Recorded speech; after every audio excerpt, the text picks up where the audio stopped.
Hello, good afternoon, and welcome to another episode of Environmental Justice Now. I'm Rosina Snow, the Director of Communications at Virginia Interfaith Power and Light, and I'm joined today by Chelsea Harnish of the Virginia Energy Efficiency Council. And I'll give a fuller introduction in a moment. We always start our episodes with a land acknowledgement to remind ourselves that we gather on the unceded land of the indigenous peoples. I'm currently in Charlottesville, Virginia, which is Monacan land. And if you're unsure whose land you're on, you can visit nativeland.ca to find out. Today we're talking about RGGI again, which is short for the Regional Greenhouse Gas Initiative. And to recap, RGGI is a multi-state program that has the effect of driving down pollution and creating large amounts of funding for crucial climate-related programs in Virginia. And before Governor Youngkin began his attempts to take Virginia out of RGGI, it did generate about $400 million for flooding preparedness and another $400 million for energy efficiency. A few weeks ago, we spoke with Gabby Kinney of Wetlands Watch about how important funding from RGGI is for flooding preparedness in Virginia. Today, we are speaking with Chelsea Harnish about energy efficiency. Since 2015, Chelsea oversees all operations and strategic initiatives at the Virginia Energy Efficiency Council.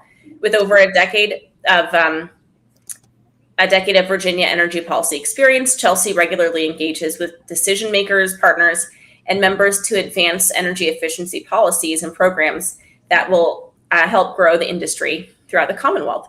Prior to joining VAEEC, Chelsea worked for several environmental nonprofits, honing her skills in campaign planning, communication, and advocating for clean energy policy initiatives. Chelsea lives in Richmond with her husband and elementary-aged daughter.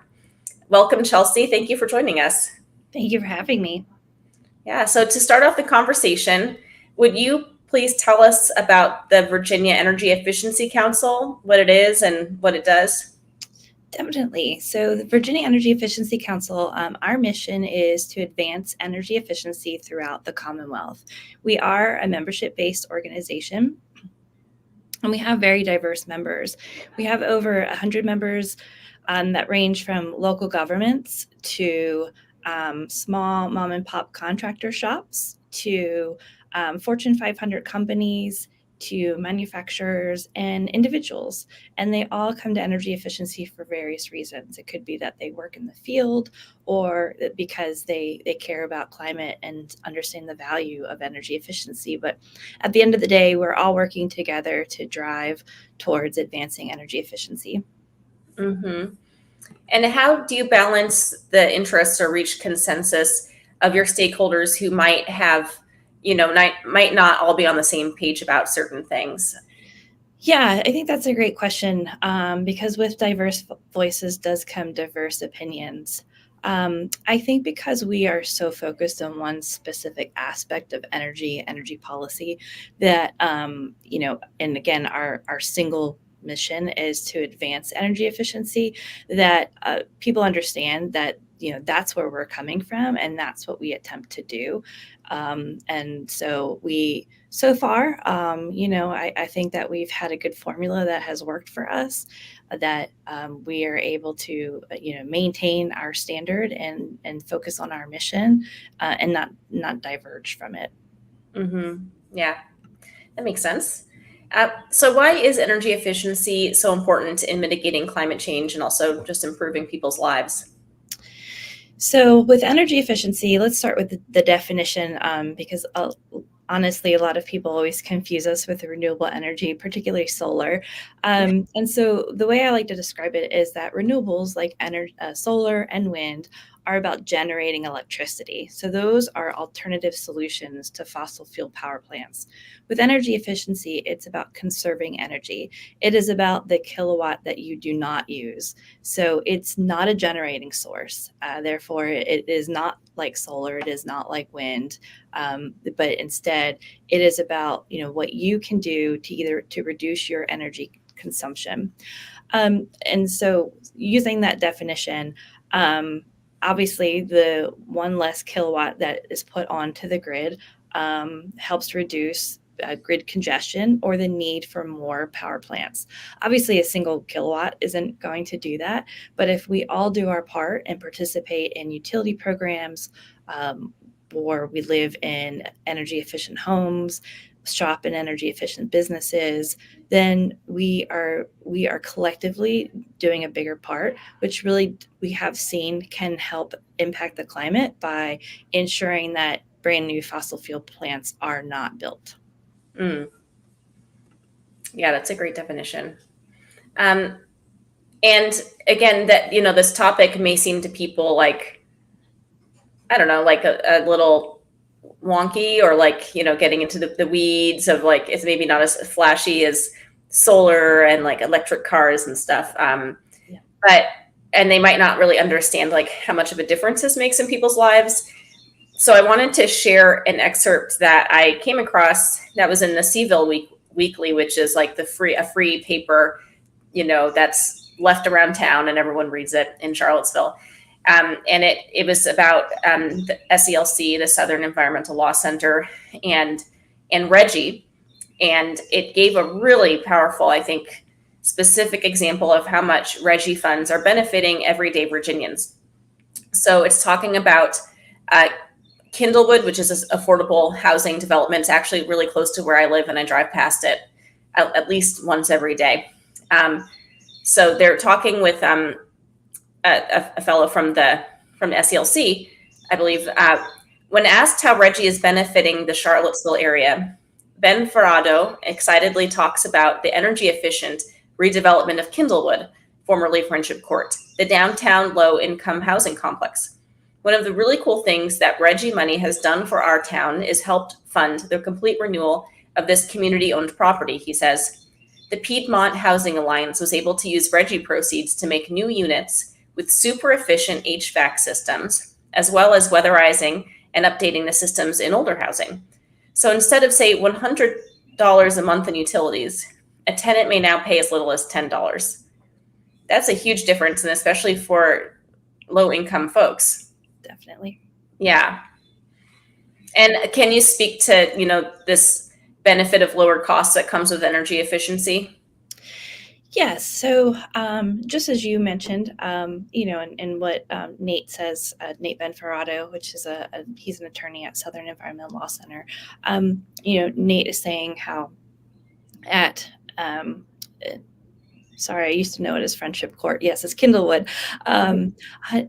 They're potentially going from $100 a month in utility expenses down to $10. That's a $90 difference. So that's $90 that's going back into your pocket that you can use for other expenses. Now, for you and I, maybe that means it's a fun, out of town trip for a day trip, or it's a night out. But for a low income family who is dealing with energy burden, which means that a larger percentage of their gross paycheck is going to their energy, their electricity or utility bills, this means that they have more money in their pocket for things like rent, food, medical, prescriptions, going to see the doctor.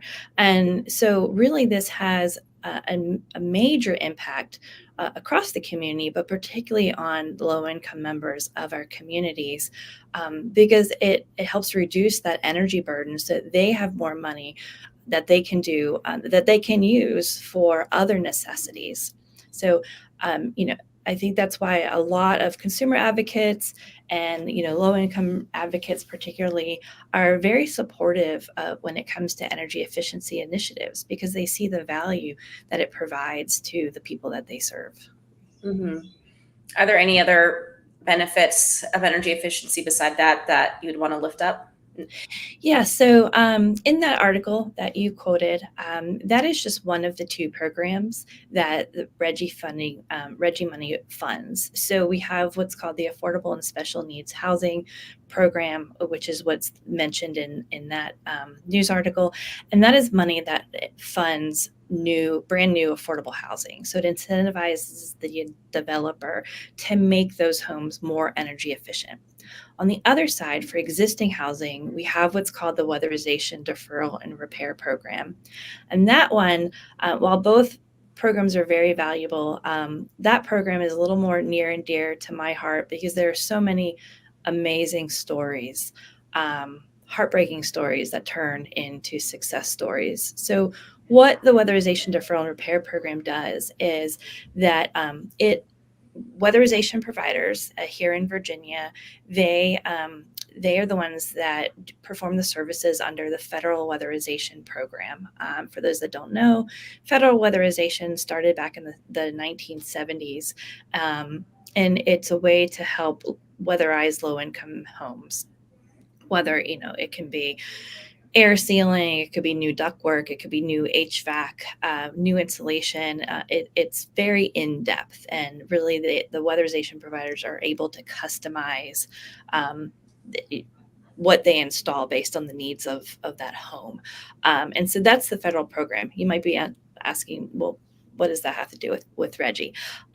Well, unfortunately, there is a subset of low-income families where their homes are in such disrepair, they have such major safety issues that those homes cannot be weatherized.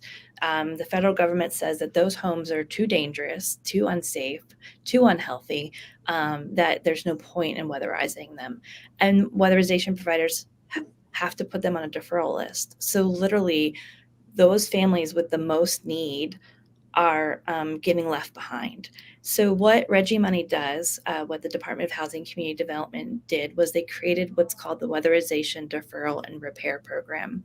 So now RGGI funds are used to go in and make those health and safety repairs, so that home can then be weatherized through the federal program. There are so many wonderful stories from across the Commonwealth, from people who have been impacted by this program. We've seen several different news articles. One in particular, a woman had raw sewage in her basement. Another woman talked about how her electrical panel was so outdated she couldn't even plug in Christmas lights without blowing fuses. So these are these are very effective programs that are affecting people just not in their day-to-day lives. And so those are just the two programs that RGGI is funding, particularly on the energy efficiency side. And the thing is, it's bringing in tens of millions of dollars every year, and there's no replacement for these funds.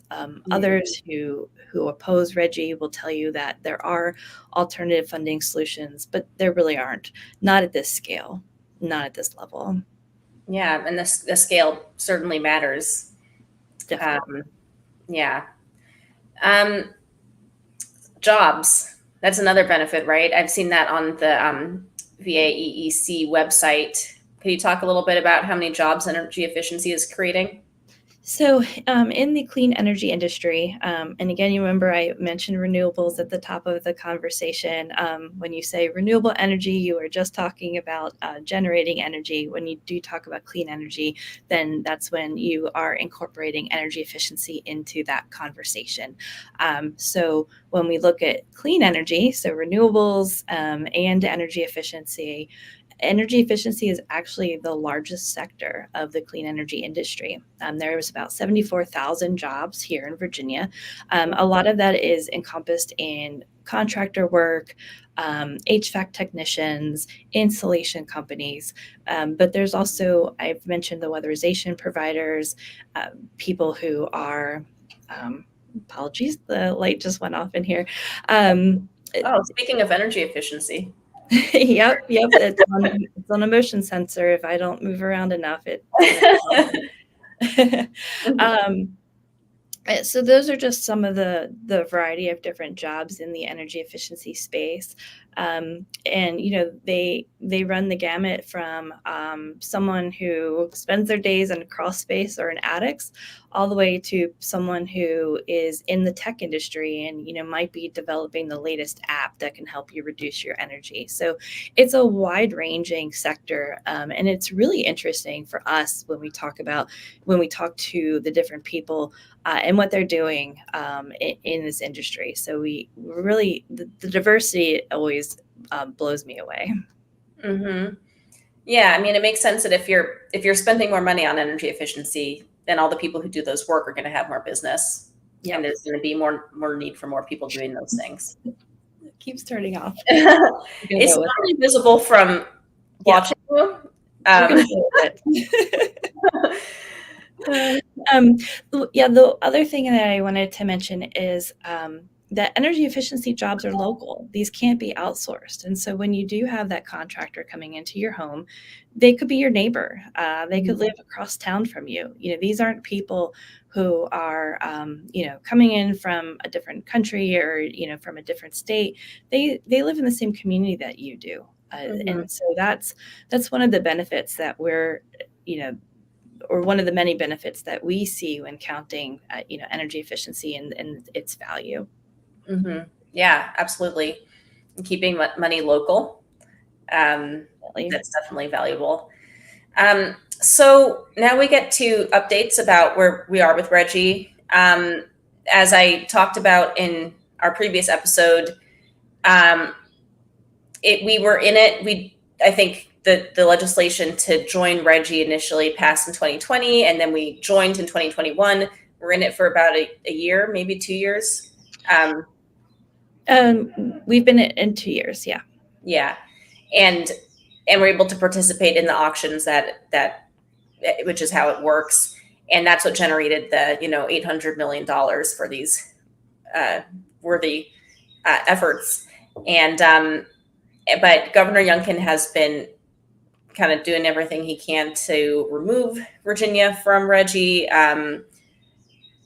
And there's a lawsuit now because the lawsuit is saying that the legislature would have to act to remove Virginia from Reggie, which it hasn't done. I think it's that the Air and Pollution Board, with a lot of members appointed by Youngkin, voted to take it out. So, like, we haven't been participating in the auctions, but there is litigation ongoing.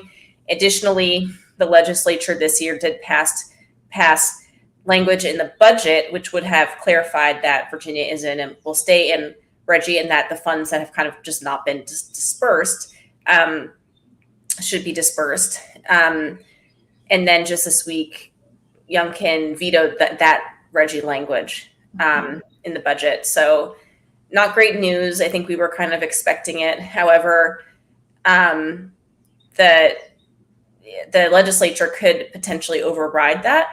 Um, I don't. Is there more that you want to add there? I haven't. I have gotten the general info, but I don't know if there's anything more that you would want to add to that. Yeah, so there's regulatory activities and legislative activities, as you've summarized both. But they are separate actions that are happening individually. So with regulatory action, that's now turned into judicial action with the lawsuit. So actually the that so Southern Environmental Law Center is representing the Association of Energy Conservation Professionals, which is actually the weatherization providers that I mentioned. So AECP is all 15 other weatherization providers here in Virginia. So they are the ones who are participating in that lawsuit, saying, this would harm us if Virginia was to leave Reggie because of all the good work that we are doing for our clients. And so that lawsuit had some pretrial hearings that took place. But we are still waiting for an actual court date on the actual hearing itself. So that hasn't even started, Yeah. and we don't even have a court date yet. So that is going to be long going. We do know that in the pretrial hearing, one of the SCLC requested an injunction or a stay, and what that means is that while the courts were hearing the case and determining whether it was illegal for the governor to unilaterally remove us from Reggie, that the state must stay in Reggie. The judge has not issued his decision on the stay, so we don't know what's going to happen. But as of right now, Virginia did not sign the new contract with Reggie. So That means we did miss the March auction. The last auction that Virginia participated in was the December 2023 auction. So we have now missed one auction. It was just the December one. There was a December auction. There was a December one, but because we were still in Reggie at the end of 2023. The contract expired December 31st, 2023. So as of now, we are not in Reggie. So we missed the March auction, but we did accumulate revenue from the December auction.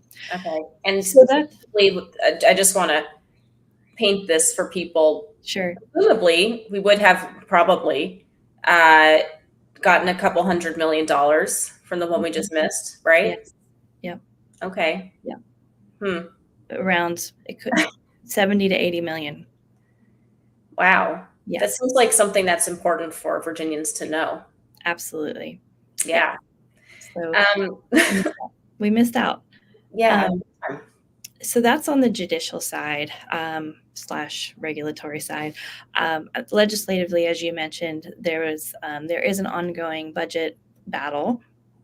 So the governor, he rolled out his initial budget, which I imagine you talked to Gabby about a couple of weeks ago.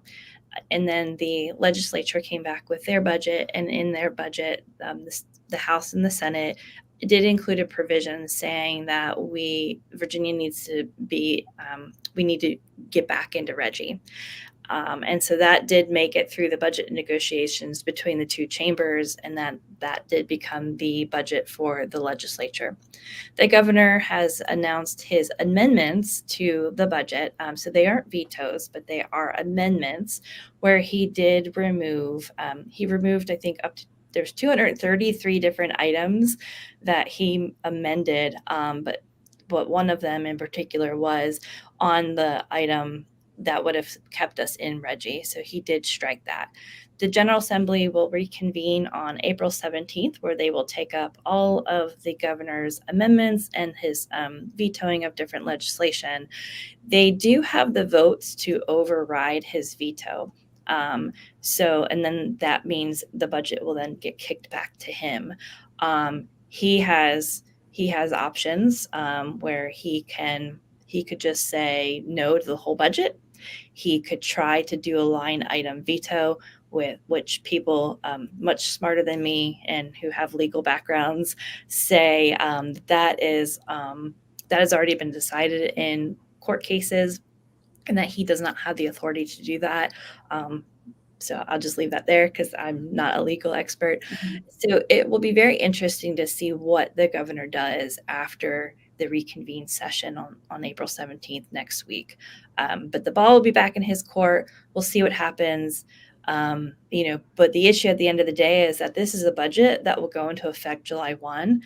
This budget is much broader than Reggie. It affects how teachers are paid, how localities get their funding, how firefighters, our police, all of our ambulance and EMTs, how all of these folks get paid. So we need a budget in place by July 1, or we're starting to get into the territory that we see in Congress, where they're always saying there's going to be a shutdown. Obviously, no one wants to see that. So the next couple of months will be very, very interesting. So we'll see what happens. It seems like it's going to be really important given the stakes, for constituents to make their voices heard during this time. I would imagine so. Yes. Yeah. So what are the implications for Virginia if we keep missing out on these auctions, we keep staying out of Reggie? How does that actually land? So as I mentioned, we receive about $70 to $80 million in each auction. So we are talking about, so 4 times a year we are receiving that kind of money. So that means we're not receiving that money, which means that we are no longer able to incentivize developers to build energy efficient, affordable housing. It means that Department of Housing and Community Development is no longer able to fund the weatherization deferral and repair program, which then means that we have low income families in unsafe, unhealthy homes that are not able to be helped. They will go back onto a deferred list until there is new funding available to help them so that they can make these repairs and then also be treated to weatherization services. So that's really what that means on the energy efficiency side. It's very unfortunate. This is a program, these two programs that should be celebrated.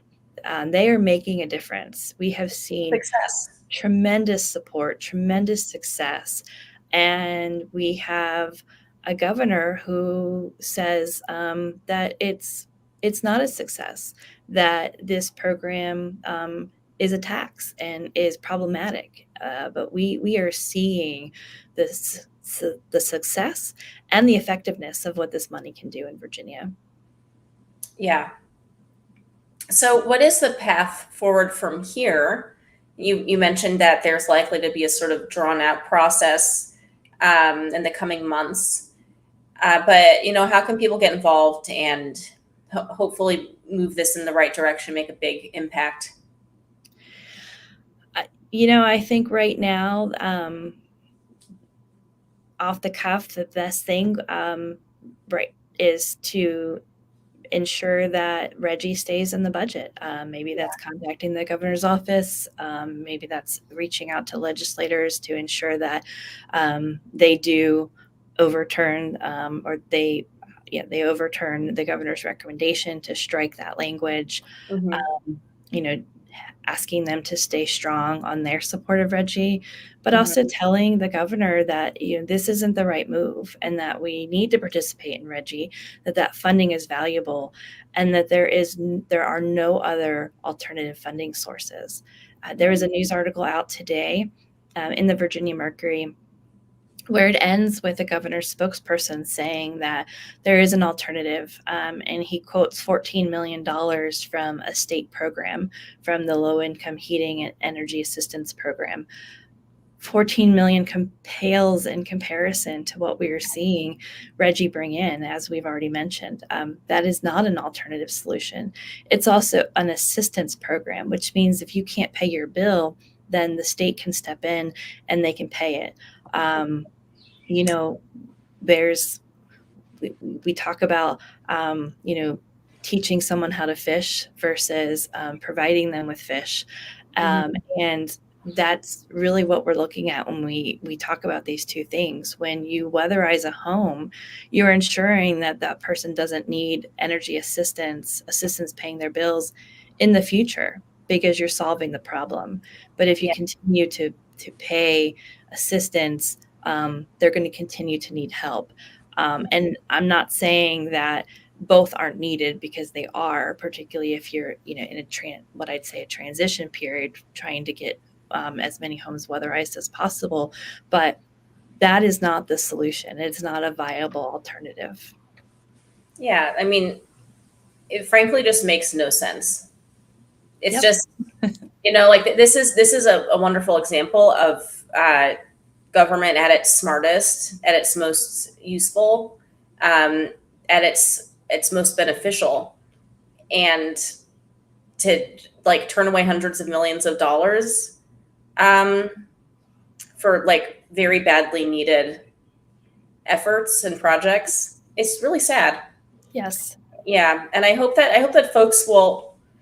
Again, there's probably not enough awareness that people even know what Reggie is, or that this was happening. It needs to be yelled from the rooftops, and something that we can all do is to make sure our neighbors know about this.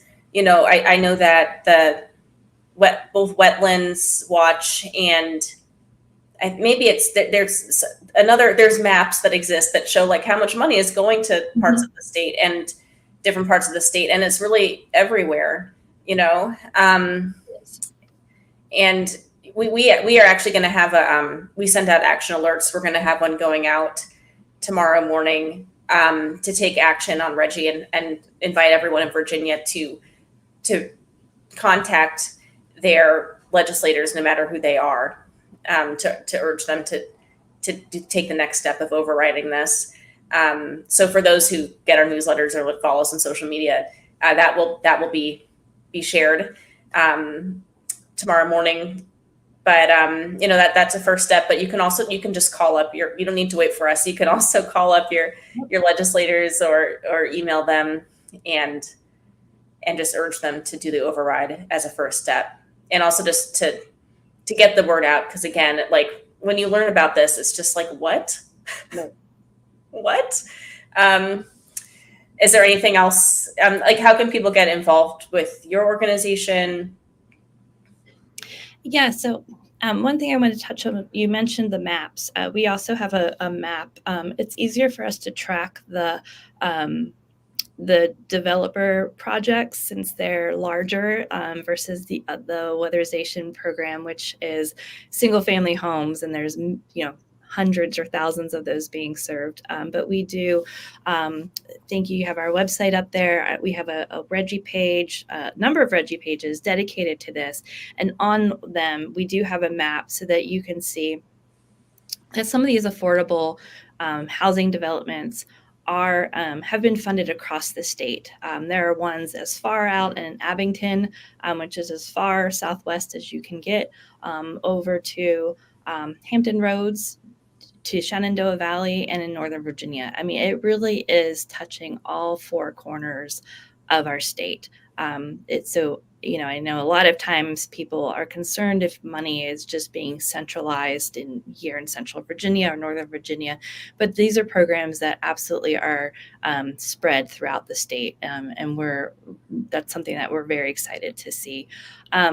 We do also have a newsletter. Folks can go to our website. Just take off the RGGI part to go to our homepage, and that we do have a box on our homepage so that you can sign up for our newsletter and learn more about what's happening with us or what's happening with energy efficiency in general in Virginia. Okay. Awesome. Well, thank you so much. Speaking of being efficient, we've also been efficient with our time. I hope that was informative for everyone who joined and who will join and watch this later on. Again, let's just keep getting the word out there and do everything we can to make sure that Virginia can get back into RGGI, be benefiting from these auctions, and be accessing this funding that's not going to come from anywhere else. So I really appreciate your time, and I hope you have a great rest of your day and your weekend. You too. Take care.